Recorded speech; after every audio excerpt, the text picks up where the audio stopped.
Hi again, boys and girls. Just wondering if your house looks as messy as my house. My wife and I have been stuck here, working out of our home for over a week now. And, one thing that we haven't been doing a very good job of is picking up after ourselves. So I didn't even want to show you what my room looks like. Got a few clothes laying around, shoes laying around. I really should get to work and pick them up. So I'm going to read to you a book called Pigsty by Mark Teague. And the reason I like to read this one is because the little boy, he doesn't like to clean his room either. His mom says it looks like a pigsty. Well, I know over the years, a lot of kids, they don't know what a pigsty even is.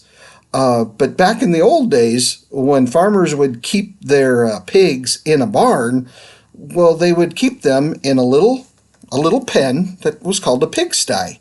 And of course, they would have kind of a mess in there. So if your mom ever says your room looks like a pigsty, now you know what she's talking about. Watch this video, and I hope you enjoy this book. It may make you think twice about having a messy room. Pigsty, Pictures and Words by Mark Teague. Published by Scholastic Incorporated, New York. Copyright 1994. Monday afternoon, Wendell Foltz's mother told him to clean his room. "It's turning into a pigsty," she said. Wendell, well, he went upstairs, and much to his surprise, a large pig was sitting on his bed.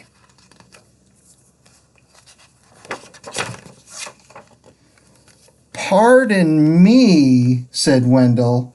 He shoved some toys into his closet, but the pig didn't seem to mind the mess, and Wendell found that he didn't mind the pig either. So he decided to take a break. When Wendell's mother came to look at his room, well, the pig was hiding, but the mess was still there. She threw up her hands. "Okay, Wendell," she said, "if you want to live in a pigsty, that's up to you." Wendell could hardly believe his luck. "Hey, now I can live however I want." He didn't even worry when he came home on Tuesday and he found a second pig in his room. The mess had grown a bit worse, but he was able to jam most of it under his bed. "Pigs are all right," he said, as long as it's only one or two." In fact, they had a wonderful time. They played Monopoly until late each night, and they left the pieces laying all over the floor. They had paper airplane wars and pillow fights. The bed, well, it became a trampoline.